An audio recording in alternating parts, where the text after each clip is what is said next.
Coucou Sophie, Salut Vinny, comment vas-tu? ça va, merci et toi? Je vais très bien. Ok, j'ai une petite question. Est-ce que le couple rend heureux? Oui, oui, oui.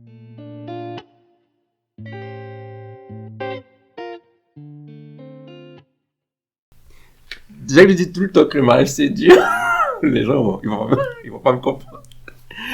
Euh, Moi, de ce que j'ai compris personnellement, c'est que euh, il n'y a pas le bonheur dans le couple, il y a le bonheur du couple.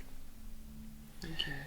Et ce que je veux dire par là, c'est que si je viens malheureux dans le couple, je serai quand même malheureux dans le couple, quoi. C'est mon état, il va pas changer comme ça. Par contre, la nuance à cela, c'est que à deux, on peut mieux avancer. Parce que deux valent mieux qu'un. Euh, Plus concrètement, c'est que vu que chaque quelqu'un qui est là pour me soutenir, qui... Moi, quand je parle du mariage, je parle du mariage pour la vie. Je pense pas au divorce, dans les hauts, les bas. Donc, c'est-à-dire que si je suis down, elle va être à mes côtés, tu vois. Si elle est down, je vais être à ses côtés. Et donc, ça veut dire que, ok, moi, je conseille pas du tout d'entrer de malheureux dans le mariage. C'est pas ce que je conseille. Moi, je connais un couple ils se sont retrouvés dans leurs blessures. Ils se sont soutenus dans leurs blessures. Et ils sont séparés quand même, tu vois. Ils Mhm. se sont mariés comme ça, tu vois. Et moi, j'étais là. Ils vont se marier comme ça parce qu'ils se retrouvent dans leurs blessures, tu vois. J'étais en mode. Mais bon. Mais voilà. C'est-à-dire que si moi, j'arrive malheureux, il faut que l'autre ait les épaules solides, tu vois. Pour pouvoir soutenir, m'écouter, me permettre d'avancer. Ou si l'autre vient vers moi comme ça. Et moi, le cas idéal, ce que tout le monde connaît, c'est que chacun soit heureux Mhm. dans, dans sa vie personnelle, dans son célibat. Et Miles Monroe disait que le célibat est plus important que le mariage parce que c'est la qualité de ton célibat qui va définir la qualité de ton mariage. Et Mohamed Sanogo a redit la même chose. C'est la qualité de ton célibat parce que dans ton célibat, tu as du temps, tu as de l'énergie, tu décides tout seul. Si tu dis de te coucher à 2h du mat, tu te couches à 2h du mat. Si tu dis que tu pars en voyage demain, tu pars en voyage demain. Il n'y a pas d'histoire. Ouais, est-ce que ce mois-ci... Non, non. Tu pars, tu vois. Et vraiment, si tu trouves cette personne qui te correspond et qui veut te soutenir, c'est possible, mais c'est pas conseillé en fait. C'est pas conseillé de rentrer dans le mariage en disant le mariage, l'autre va me rendre heureux. Mhm. L'autre peut pas te rendre heureux. Par contre, l'autre peut t'aider à créer ton bonheur. Qu'est-ce que tu penses de ça? Je suis entièrement d'accord avec toi. Et par rapport à l'exemple que tu prenais de tes amis là, qui avaient leurs blessures et tout, effectivement, moi je suis pas du tout dans le jugement, mais c'est vrai que c'est pas la meilleure des solutions parce que du coup ça peut entraîner aussi une codépendance Mm. qui n'est pas le but d'une relation de couple. Donc du coup, effectivement, au bout d'un moment, cette codépendance, elle devient même toxique. Euh, et après, l'issue du couple, finalement, devient funeste. Et c'est pour ça qu'effectivement, le célibat est important. C'est le moment aussi de prendre le temps de soigner ses blessures avec une aide professionnelle, une aide spirituelle. Des fois, les deux, enfin, Mhm. les deux sont très importantes. Et faut pas avoir peur en me disant je prends trop de temps à guérir ou je prends trop de temps, euh, je sais pas, à faire je ne sais quoi. Euh, je sais qu'il y en a beaucoup qui courent après le temps. Après, c'est la société qui veut ça aussi. Mm. Mais faut vraiment pas avoir peur de ce temps-là en fait. Parce que comme tu l'as dit, il est très important. Et, pas négliger ce temps de célibat. Je connais trop de personnes qui étaient pressées de se marier. Euh, Après, je sais pas si elles se sentent mieux depuis. J'avoue que j'aurais pas posé la question. Mais je trouve ça dommage de courir. C'est comme si, genre, la personne, elle est née là, son objectif de vie c'était d'être mariée, tu vois. Je te laisse finir. Je sais que nous sommes pas destinés à rester seuls, etc. Donc je pense un peu à peu près la réponse sur laquelle tu vas rebondir. Mais moi, je dis ça dans le sens où t'en as qui sont là en mode il me faut un mari, quitte à négliger, enfin, un mari ou même, je connais des frères qui sont comme ça, genre, moi, 2024, je suis marié, nanana et tout. Ok, mais il y a un moment où quand tu deviens trop obsédé par ça, t'en deviens limite désespéré, tu vas dégrader tes attentes, etc. pour au final arriver dans un mariage, peut-être pas avec la bonne personne, ou avec une construction qui n'a pas été faite totalement bien en fait. Et c'est pour ça que je dis ça. Ok. Le truc, juste pour répondre à ce que au fait qu'on pense au mariage, c'est que on nous vend le mariage. Faut vraiment comprendre ça. Dans nos églises, on nous vend le mariage pour qu'on puisse pas vivre une sexualité en dehors, tu vois. Clairement, c'est ce qui se passe. C'est, comme on veut pas vous fassiez ça, mariez-vous, tu vois. Moi, je comprends. Moi, je dis comme Paul, si tu brûles, marie-toi. Par contre, Paul te dit, il y a des conditions à tenir. Faut rester fidèle, faut pouvoir valoriser ton couple, ainsi de suite. Paul, il est très clair sur ça, tu vois. Et moi, je pense que c'est ça qu'on fait pas, on donne pas assez. On dit marie-toi, mais on te dit pas comment te préparer, on dit pas comment vivre ton mariage après, en fait. Moi, c'est ça le vrai souci. Donc les gens, ils sont en train de cogiter sur ça, mais ils n'ont pas les moyens, ils n'ont pas les outils. Ils ont que leurs émotions, ce qu'ils ont vu sur les réseaux, à la télévision. Il y en a très peu, enfin il y en a très peu. Chez les hommes en tout cas, il y en a très peu qui prennent le temps de lire des livres par rapport à ça. Les femmes se forment, mais après, lorsqu'elles sont devant la situation, elles se disent, voici ce que j'ai appris, mais tu vas se dire, oh, tout ce qu'elles ont appris, était marqué, tu vois, tout ce qu'elles ont appris, ça va, mais au moins le gars il est là, tu vois, et pourtant, tu vas se dire. Et moi, c'est ce qui moi, je trouve dommage, tu vois. C'est que, ok, tu veux, pour moi, je suis pour le fait que tu dises 2024, mais est-ce que tu as fait le travail nécessaire pour ton mariage 2024, tu vois. Moi, je suis pas contre les deadlines, hein. Par contre, il faut travailler plus dur. Et par rapport encore au fait que le couple rend heureux, c'est que, parfois, pour te transformer, Dieu a besoin de ce vis-à-vis au quotidien, en fait. Et le fait de se dire qu'il faut que je sois forcément heureux, il faut que je sois forcément guéri avant, peut-être que tu empêches Dieu d'agir. Tu vois, tu empêches Dieu de te dire, cette personne-là peut t'aider à grandir, cette personne-là peut t'aider à développer dans ce que tu dois être, en fait. Un exemple, mon frère me disait, moi j'étais plutôt en mode chill, fainéant, sur les bords. Même ma mère elle te dirait, j'étais un gros fainéant à ses yeux, tu vois. Mais pour moi, j'étais juste en mode, je fais un truc qui me plaise, tu vois. Mais une fois dans le couple, je peux pas juste me dire, je fais un truc qui me plaise. Je peux pas dire au papa de la personne, j'ai pas encore trouvé ce qui m'intéresse, donc. Je peux pas dire à la maman de la personne, tu vois, j'ai dû prendre sur moi à chaque fois. Et ça, c'était possible parce que il y avait une autre situation, il y avait un autre cadre. J'ai dû prendre sur moi et faire ce que j'avais à faire. Et parfois, il y a des gens qui ont besoin de ça. Un gars, une femme, parce qu'ils se côtoient, parce qu'il y a cette conversation et ces échanges-là, l'autre se transforme, tu vois. Et donc, le fait de se dire, il faut que je sois forcément guéri, peut-être c'est parce que Dieu attend de toi, tu vois. Non, oui, c'est sûr. Après, en fait, il y a plusieurs étapes de guérison, à dire. Quand la plaie est ouverte, c'est clairement pas le moment. Quand on commence à voir la route, on peut envisager quelque chose. C'est plus dans ce sens-là, parce que après, quand tu disais ça, j'avais l'image de des personnes qui n'osent pas se baptiser en disant j'attends d'être parfait pour me baptiser. Non, c'est pas possible. Voilà.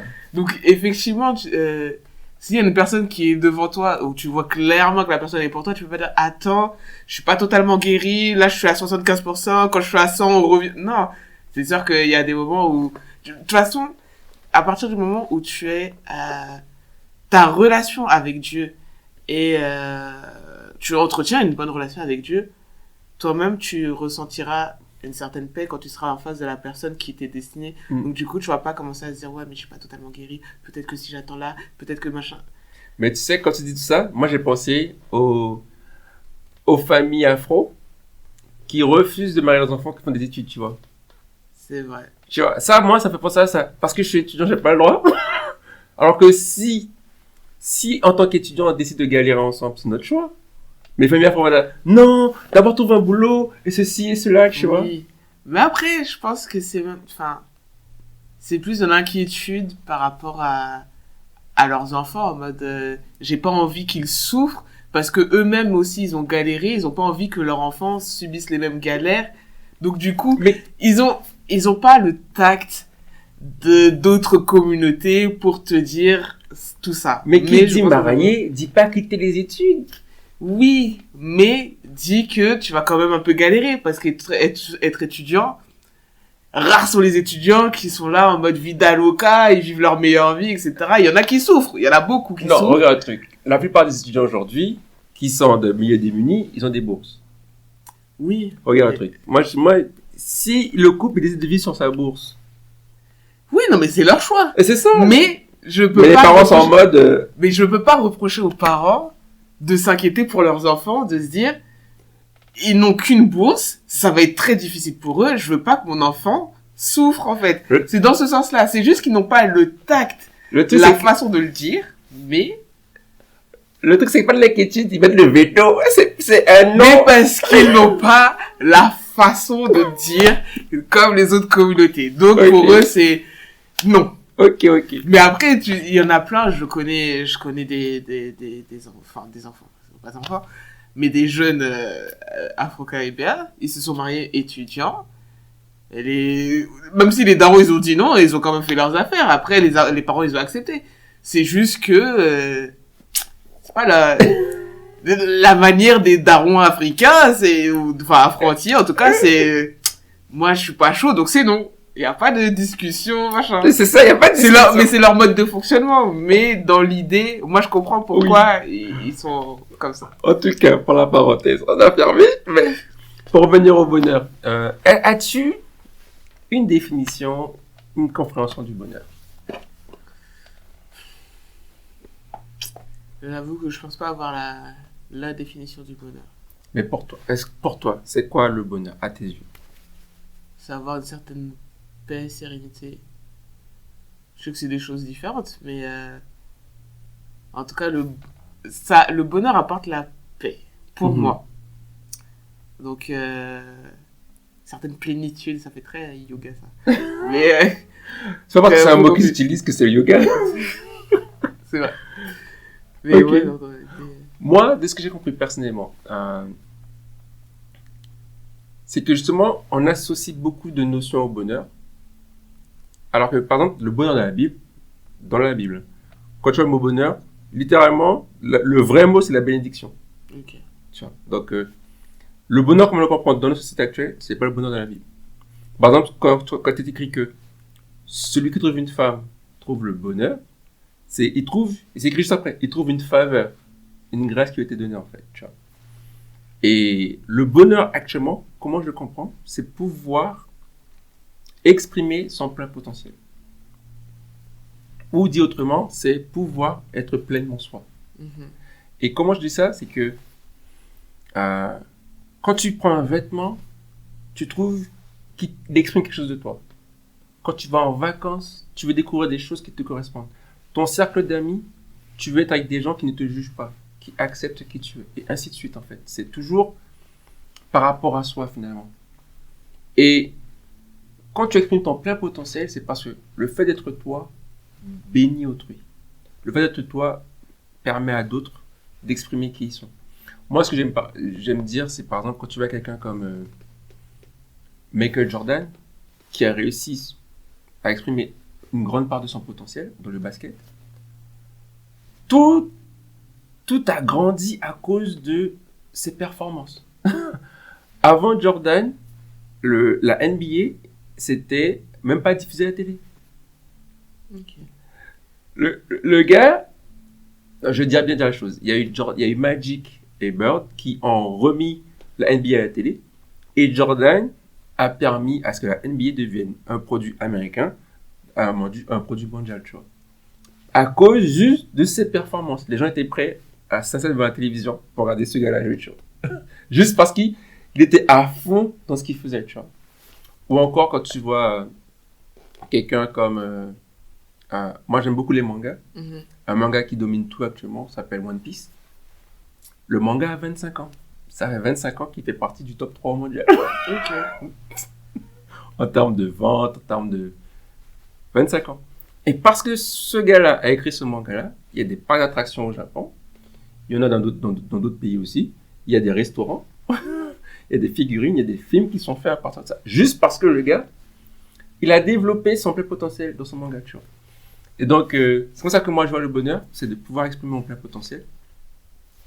Et quand tu es pleinement toi, bah, tu as de la joie en fait, tu as de la plénitude. Mais le fait d'avoir la paix, c'est encore autre chose, tu vois. Parce que il y a des situations délicates et tout. Mais parce que tu es toi, ben, tu peux mieux les vivre en fait, tu peux mieux les supporter. T'en penses quoi de cette définition? Non, elle est très complète et je suis d'accord. Mais le truc, c'est que il y a beaucoup de gens qui veulent exprimer leur propre potentiel grâce au couple et ça, c'est pas possible. Parce que comme c'est lié à toi, ce que tu vas exprimer sur la terre et ce que j'exprime sur la terre, c'est pas la même chose, tu vois. Donc même si le gars qui s'intéresse à toi, il va t'apporter de l'amour, de la joie, de la paix, mais il ne va pas exprimer ce que toi tu dois exprimer. Il a ce qu'il a exprimé, tu vois. Et c'est ça qui fait qu'il y a des frictions, vu que on nous fait mélanger les notions et les idées, ben on pense que dans le couple, il y a ça alors que...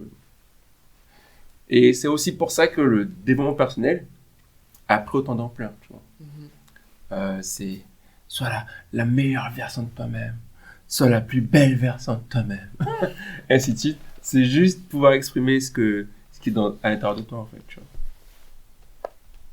C'est vrai. Ok. Donc, d'après toi, est-ce que justement le couple apporte ce cadre qui favorise l'expression de qui nous sommes? Bah, pour moi, oui. Normalement, si tu as trouvé je vais pas dire la bonne personne, mais en tout cas, celle qui te correspond, je pense que oui. Moi, c'est vraiment moi, je pense comme toi, c'est vraiment une question de cadre. Dans le sens où, moi, j'en parle dans mon livre, je dis que quand tu sais qui tu es et où tu vas, il n'y a pas 50 personnes qui peuvent te supporter dans le quotidien et aller où tu veux aller, en fait. Il y a peut-être 3, 4 et c'est pas forcément près de toi. Donc, il faut prendre ce temps de savoir qui tu es et qui tu es et où tu vas sur le long terme, parce que plus tu avances, plus tu vas grandir, ton expérience va grandir, plus tu vas exprimer qui tu es, en fait. Tu vois. Et c'est voir ce qui se passe. Et j'aime bien cette image-là quand... Il y a plein de gens qui ont beaucoup l'image. Ils prennent un billet de $100 ou de 100 €. Ils le froissent. Et ils disent combien il vaut. Toujours 100 €, tu vois. Ils le jettent par terre, ils l'écrasent. Combien il vaut? Toujours 100. Après, il vient, il le déchire. Combien il vaut? Toujours 100. En fait, c'est tout ça pour dire que c'est pas parce que on a souffert, pas parce qu'on s'est fait écraser, piétiner, par certains cracher dessus, que ça retire la valeur qu'on a intrinsèquement, le potentiel qu'on a intrinsèquement, qu'on doit exprimer finalement. Tu vois. Et c'est ça c'est toutes cette situation, toutes ces blessures par-dessus qui nous sommes, qui nous empêchent finalement d'exprimer ce que Dieu a déposé à l'intérieur de nous. Et dans la parabole des talents, on a une chose qui est sûre et certaine. On a tous reçu au moins un talent. C'est vrai. Au moins un. Donc, et les Américains te disent, les entrepreneurs américains te disent que chaque être humain est à une capacité, un talent, du million. Ouais. Tu vois ce que je veux dire? Pourquoi pas? Eux, ils parlent en termes d'argent. Mais nous, on sait que le plus important, c'est des vies sauvées en Christ. Tu vois. Donc, on a tous cette capacité-là de gagner des âmes si on prend le temps d'exprimer notre plein potentiel. Tu vois. Mais bon, est-ce que c'est quelque chose de facile? Ça, c'est autre chose. C'est clair. Mais on a la parole de Dieu. On a le Saint-Esprit. On a la vie de prière. On a les pasteurs. On a les amis.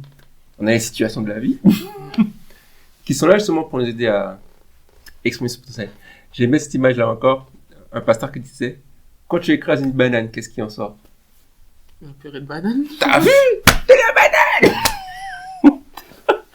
Et c'est ça, c'est qu'il faut des...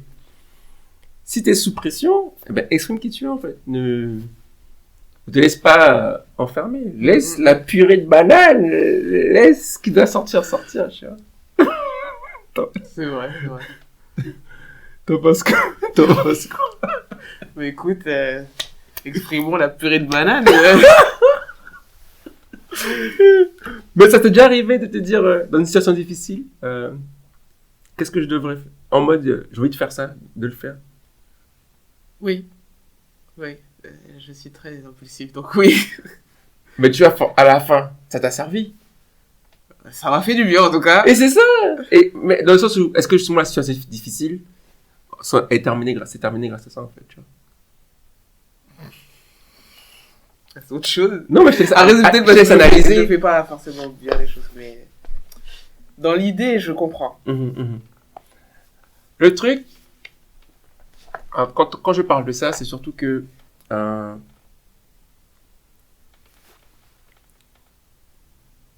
parle de résilience. La résilience, c'est la capacité à supporter la souffrance et à se relever, à avancer. Et finalement, on a tous besoin de ça. Mais la résilience s'exprime chez chacun différemment, en fait. Et ce que tu as développé pour sortir de la situation, c'est ça que tu dois partager, en fait. Et c'est là où les gens, pour moi, ne sont pas aidés. C'est que leur dit, quand tu n'as pas fait comme lui l'a fait, c'est pas intéressant. Non. Ce que tu as fait peut bénir quelqu'un d'autre, en fait. Ça va bénir la terre entière, mais un groupe de personnes qui se dit, ouais, je peux faire comme elle, je peux faire comme lui, en fait.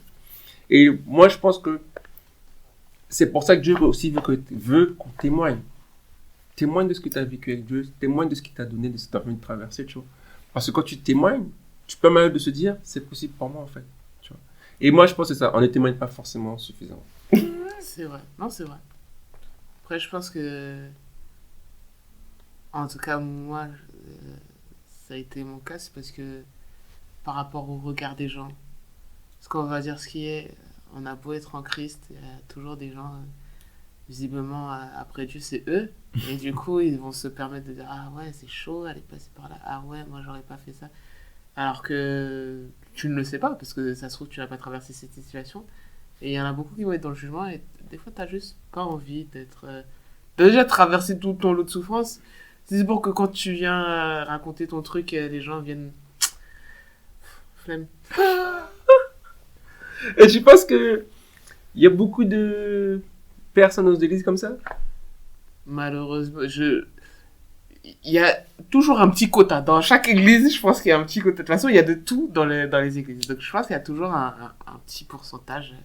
Mais justement, c'est petit, donc c'est pas le plus important. Je sais. Après, moi, j'ai fait un travail sur moi pour éviter de me préoccuper de ce que les gens vont penser. Mais pour avoir grandi dans une église communautaire, c'est vrai que le regard des autres a eu beaucoup d'influence.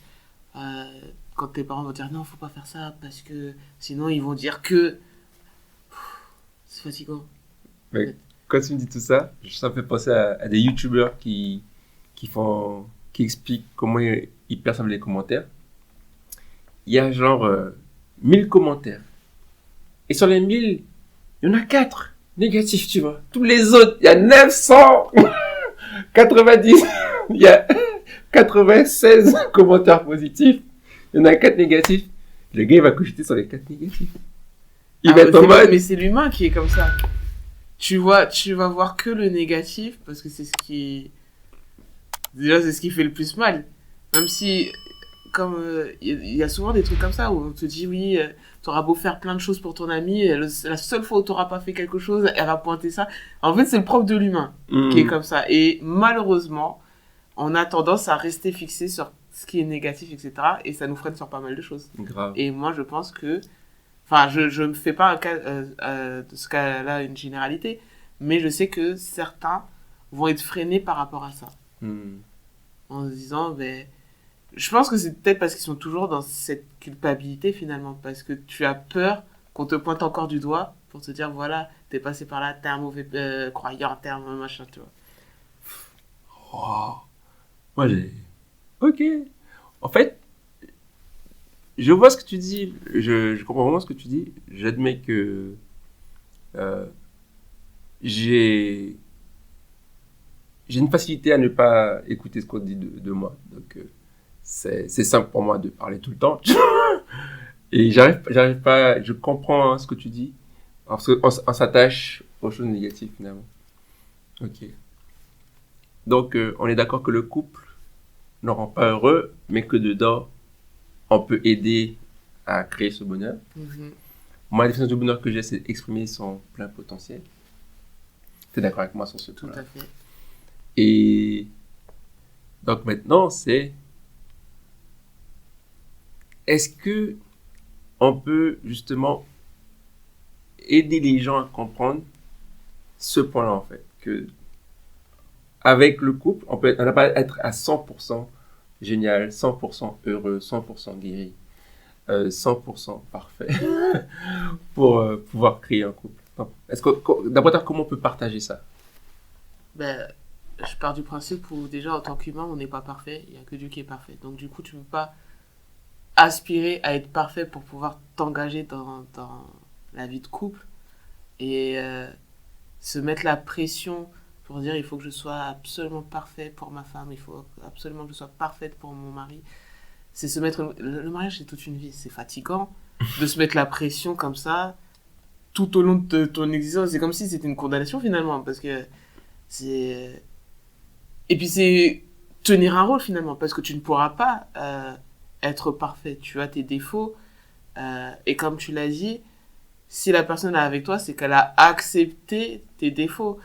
Donc accepte-les, travaille sur toi quand même, parce que je pense que le but c'est pas de dire oh, c'est bon, elle accepte mes défauts, donc YOLO. Mais il y a un travail à faire et tout. Maintenant, on te demande pas de changer du tout au tout, parce que je pense que la personne, si elle a été séduite par toi, c'est parce que elle aimait cette facette-là, elle aimait machin et tout. Si c'est pour avoir une autre personne totalement différente, je pense que ce sera bizarre. Mais ouais, je pense qu'il faut pas se mettre la pression. Grave. Ne te mets pas la pression. Ne te mets pas la pression. Laisse-toi guider par cet esprit. Reste ouverte à une rencontre qui pourrait t'amener plus loin vers le bonheur que tu dois exprimer. Hein? Partage en commentaire, partage la vidéo, mets des likes, viens sur le plateau avec nous, propose tes sujets. Et c'était DCAM, à la prochaine. Salut.